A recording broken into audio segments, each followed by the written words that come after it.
এনসিপিআই এর ভবিষ্যৎ বিষ বাও জলে জোড়াফুল প্রতীক কার? এই প্রশ্নের নিষ্পত্তির পরেই সিদ্ধান্ত সুদীপ বন্দ্যোপাধ্যায়কে জানিয়ে দিয়েছেন ভূপেন্দ্র যাদব। মমতা না ব্রত তৃণমূল কার? সিদ্ধান্ত ঝুলে রয়েছে কমিশনে। কমিশনের রায়ের পর লড়াই যেতে পারে সুপ্রিম কোর্টে। ততদিন পর্যন্ত ভাগ্য ঝুলে এনসিপিআই সাংসদদের। ঋতব্রত শিবির তৃণমূলের যদি দখল পেলে সুবিধা হবে সুদীপদের। সেক্ষেত্রে তৃণমূলেই মিশে যাবেন এনসিপিআই সাংসদরা, কারণ সংসদের খাতায় এখনো সুদীপদের পরিচয় তৃণমূল সাংসদ। সেক্ষেত্রে দলত্যাগ বিরোধী আইনে পড়ার প্রশ্ন থাকবে না।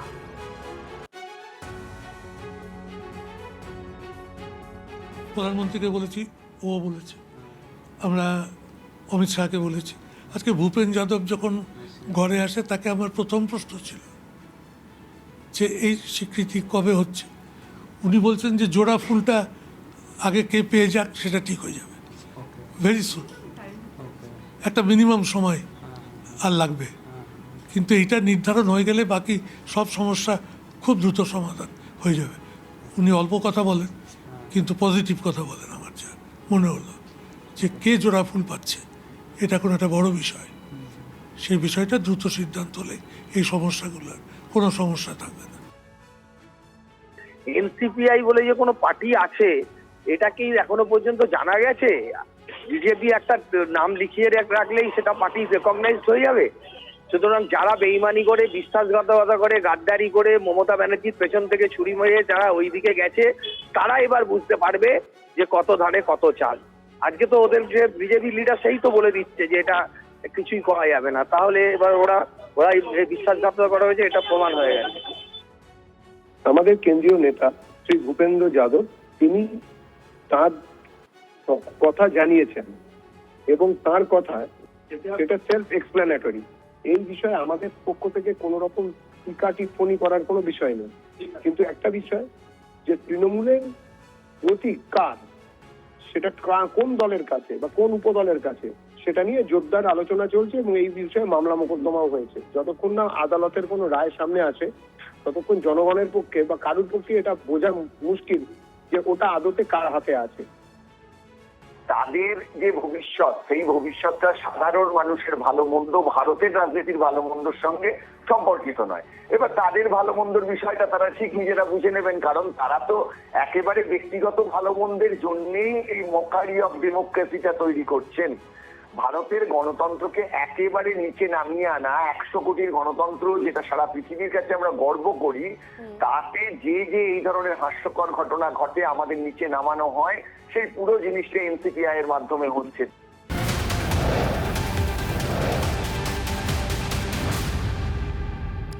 আসন পুনর্বিন্যাসে ভাগ্য খুলবে তৃণমূলের বিদ্রোহীদের। ডিলিমিটেশন হলে অনেক সাংসদেরই টিকিট পাওয়ার রাস্তা খুলবে। দিল্লির বঙ্গভবনে এনসিপিআই সাংসদদের বৈঠকে ইঙ্গিত শুভেন্দুর খবর সূত্রের। জ্যোতির্ময় আমাদের সঙ্গে রয়েছেন, কথা বলবো তার সঙ্গে। জ্যোতির্ময়, এই যে যদি ডিলিমিটেশন হয় তাহলে অনেক সাংসদদেরই টিকিট পাওয়ার রাস্তা খুলবে আমরা বলছি, এটা যদি একটু বিশ্লেষণ করো। দেখো, গতকাল সুদীপ বন্দ্যোপাধ্যায় নিজেই বলেন যে এই ডিলিমিটেশনের বিষয় নিয়ে অনেক সাংসদের মধ্যেই কিছুটা অস্বচ্ছতা ছিল, সেই প্রসঙ্গ তোলা হয় এবং স্বয়ং মুখ্যমন্ত্রী তিনি এক্ষেত্রে স্পষ্টভাবে জানিয়ে দিয়েছেন যে পশ্চিমবঙ্গের আসন সংখ্যা যথেষ্ট বাড়বে। কিন্তু তার পরবর্তী ক্ষেত্রে যে অন্দরের খবর এসছে সেটা যথেষ্ট তাৎপর্যপূর্ণ। তা হচ্ছে এই এনসিপিআই সাংসদরা তারা ইতিমধ্যেই তৃণমূল কংগ্রেস ছেড়ে এনসিপিআই পরিচয় নিয়ে বিজেপিকে সমর্থন করে এনডিএ শরিক দল হিসেবে নিজেদের পরিচিতি তৈরি করছে। কিন্তু তারা সন্দিহান যে আজ থেকে 3 বছর বাদে যখন লোকসভা নির্বাচন হবে তখন কি তারা টিকিট পাবে। তার কারণ এনসিপিআই পার্টির কোনো সাংগঠনিক ভিত্তি নেই। এই 20 জন সাংসদে এই পার্টি শুরু আর 20 জন সাংসদেই পার্টি শেষ। স্বাভাবিকভাবেই তার দ্বারা যদি টিকিটও নিজেদেরকে নিজেরা দেন, তাহলে কে তাদের জেতাবে? সেক্ষেত্রে তো নির্ভর করতে হবে বিজেপির শক্তির ওপরেই। অর্থাৎ বিজেপি মনোনীত প্রার্থী তারা হবেন কিনা সেটা সবথেকে বড় প্রশ্ন। অন্তত 2029 সালে যদি তারা এনসিপিআই পরিচয় নিয়েই ভোটে লড়তে যান। দ্বিতীয়ত যে বিষয়টি গুরুত্বপূর্ণ এক্ষেত্রে, তা হচ্ছে বিজেপি তাদের নিয়ে ভাবনা কি। আর ঠিক এই যাবতীয় বিষয়, জ্যোতির্ময় তোমাকে একটু থামাচ্ছি। সুদীপ বন্দ্যোপাধ্যায় এই প্রসঙ্গে কি বলেছেন শোনাই আপনাদের। কথা প্রসঙ্গে এটাও জানলাম যে পশ্চিমবাংলায় লোকসভার আসন ডিলিমিটেশনের প্রসেসে 42টা থেকে বেড়ে 63 হয়ে যেতে পারে। এটা একটা প্রস্তাব ইতিমধ্যেই আরও কোথাও কোথাও বেরিয়েছে, কোন রাজ্যে কত কত হবে। তা এ সম্পর্কে একটা ধারণা সাংসদদের মধ্যে তৈরি হলো। সব দিক থেকে অত্যন্ত ফ্রুটফুল এবং অত্যন্ত পজিটিভ মিটিং যাকে বলে, সেই মিটিং এখানে হয়েছে। আবারও জ্যোতির্ময় কর্মকার আমাদের সঙ্গে রয়েছেন, চলে যাবো তার কাছে। জ্যোতির্ময়, তুমি বলছিলে যে এনসিপিআই নিয়ে বিজেপির ভাবনা। দেখো, স্বাভাবিকভাবেই যে ধারণার কথা সুদীপ বন্দ্যোপাধ্যায় বলছেন, সেই ধারণার মূল ব্যাখ্যাটা হচ্ছে যে এই এনসিপিআই সাংসদরা যদি আগামী দিনে সিটের সংখ্যা বাড়ে, 63টা যদি সিট হয়, তাহলে তারা টিকিট পেলেও পেতে পারেন, কারণ সেই পথ প্রশস্ত হয়ে যাচ্ছে সেক্ষেত্রে। তার কারণ 42টা আসনে যদি ভোট হয়, বিজেপি আগামী দিনে 42টা আসনে নিজেদের দখলে রাখতে চাইবে, নিজেদের সাংগঠনিক ক্ষমতার জোরে। পশ্চিমবঙ্গের রাজ্য সরকার নিজেদের নিয়ন্ত্রণে রয়েছে, সেই নিয়ন্ত্রণের জোরে তারা চাইবে যে 42টা আসন থেকে 42 জন বিজেপি সাংসদ জিতে পার্লামেন্টে যাক। কিন্তু যদি 63টা আসন হয়, তাহলে সেক্ষেত্রে এনসিপিআই এর মতো যারা শরিক দল, যারা আজকে 3 বছর বিজেপির পাশে থাকবে, তারা আগামী দিনে জায়গা পেতে পারে। আর এই যাবতীয় প্রশ্নের প্রেক্ষাপট কি, কেন এই ইস্যু উঠে এলো? তার কারণ বিজেপিরও এই মুহূর্তে দাঁড়িয়ে কিছু চাহিদা রয়েছে। একেবারে চাহিদা বলা ভুল, বলা ভালো, স্পষ্ট কিছু ডিমান্ড রয়েছে বা শর্ত রয়েছে, যার নিরিখে দাঁড়িয়ে আগামী দিনে শরিকি দায়বদ্ধতা বজায় রাখা হবে কি না সেই বিষয়টা বিবেচনা করা হবে। কি সেই শর্ত? তা হচ্ছে পার্লামেন্টে আসতে পারে ডিলিমিটেশন বিল, পার্লামেন্টে আসতে পারে ডিলিমিটেশন বিলের পাশাপাশি মহিলা আসন সংরক্ষণ বিল, যে বিল ইতিমধ্যেই বিজেপির কাছে প্রেস্টিজ ফাইটে পরিণত হয়েছে। কারণ গত অধিবেশনেই সম্মিলিত বিরোধী ঐক্য তারা এই সরকারকে প্রথমবার পার্লামেন্টে কোনো বিল পাশ করা থেকে বিরত করেছে, সরকারকে পর্যদস্ত করেছে, হারিয়েছে। আর সেই বিপক্ষেরই একটা বড় অংশকে ভাঙিয়ে নিয়ে এবারে সংখ্যা নিশ্চিত করতে চাইছে বিজেপি, যেখানে এনসিপিআই এর 20 জন সাংসদ নির্ণায়ক ভূমিকা নেবে, অর্থাৎ তাদের ভোট নিশ্চিত করা যাতে যায়।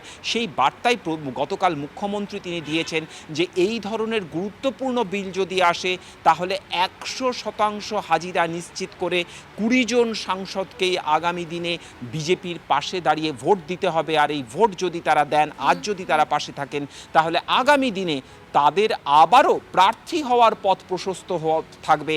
তার কারণ ডিলিমিটেশন হচ্ছে, এবং ডিলিমিটেশন হলে পরে সিটের সংখ্যা বাড়বে, এবং স্বাভাবিকভাবেই এই 20 জনের মধ্যে অনেকেই সুযোগ পেতে পারেন। মূলত সেই থাকবে আমাদের। জ্যোতির্ময়, আপাতত ধন্যবাদ। এই যে এনসিপিআই, সেই এনসিপিআই বিষয়টা নিয়ে কিন্তু আরো অনেক জল ঘোলা হচ্ছে। এক বর্ষিয়ান মহিলা সাংসদকে ঘিরে তুমুল অসন্তোষ জানা যাচ্ছে। ওই মহিলা সাংসদের ব্যবহারে তিতিবিরক্ত বাকিরা। দুর্নীতিতে অভিযুক্ত ওই মহিলা সাংসদের নেতৃত্ব মানতে নারাজ অধিকাংশ সাংসদ। অন্যদিকে এনসিপিআই এর আরও 2 সাংসদকে ঘিরেও জোর জল্পনা। এক বর্ষিয়ান সাংসদ এবং এক নবীন সাংসদকে ঘিরে সন্দেহের মেঘ। তারা কালীঘাটের চর বলে সন্দেহ রয়েছে অধিকাংশ এনসিপিআই সাংসদদের। আবার 3 মুসলিম সাংসদকে নিয়েও বিড়ম্বনা চরমে। তারা এনডিএ বা বিজেপির সঙ্গে নেই, দাবি আবু তাহেরের। যদিও শতাব্দী রায়, জগদীশ চন্দ্র বসুনিয়াদের দাবি এনসিপিআইতে কোনো সমস্যা নেই, 20 জনই একাট্টা রয়েছেন। तो अभी फिर तो गया शुभेंदु का मीटिंग में तो गया। ये अभी ये तीनों को लेके पिंग पोंग बॉल हो रहा है। ये नहीं शोगतदा क्या बोल रहे हैं वो तो बोलेंगे अपने लिए, हम लोग अपने बोलेंगे। सब कुछ ठीक है, बिल्कुल ठीक है, बिल्कुल ठीक। बात है, हम बीजेपी में सरासरी हम नहीं जाएंगे, क्योंकि हमारा संख्यालघु वोटर है, वो बीजेपी के खिलाफ लड़ते हैं, इसलिए हम उसका दिक्कत है। लेकिन एनसीपी से कोई दिक्कत नहीं है। अगर एनसीपी तो पूरा एनसीपी वाला ना बीजेपी से साथ मर्जर हो जाए, उसके लिए दिक्कत है। उसका इलाका का जो प्रॉब्लम है, इसलिए उसको थोड़ा ही कुछ बोलना होगा, नहीं तो इलाका का लोग भड़का जाएगा, क्या होगा। हमारा पास तो जो खबर है सौगत राय और कीर्ति आजाद, वो भी दोनों आना चाहता है एनसीपी में। तो क्या झूठा है क्या सच है इसका मालूम क्या है। वो बोलता है, उसका दावा करता है एनसीपी का मेंबर उसका साथ जुड़ा है, हम भी दावा करता है बीजेपी टीएमसी का मेंबर हमारा साथ जुड़ने के लिए चाहता है। यही चल रहा है। তৃণমূল চোর ছিল, বাটপাট ছিল, জুয়ার চোর ছিল, লুটেরা ছিল, বালি চোর, খাদান চোর, পাথর চোর, গরু চোর সব হয়ে গেছে। তার জন্য তো বাংলার মানুষ তাদেরকে গার ধাক্কা দিয়ে বার করে দিয়েছে। সেই চোরদেরকে নিয়ে আবার এনসিপিআই পার্টি হয়ে গেল, সেই চোরদেরকে নিয়ে আবার এখানে বিদ্রোহী দল তৈরি হয়ে গেল। মানে বিজেপির সঙ্গ দিলে তাদেরও 7 খুন মাফ হয়ে যায়। তাহলে বাংলা কিন্তু দুর্নীতিগ্রস্তদের হাত থেকে উদ্ধার পেল না, কিন্তু ভোট হয়ে যায়। এক দুর্নীতিগ্রস্তের জায়গায় আরেক দুর্নীতিগ্রস্ত আছে, এক তোলাবাজের জায়গায় আরেক তোলাবাজ আসে। নাম পাল্টায়, কাম পাল্টায় না।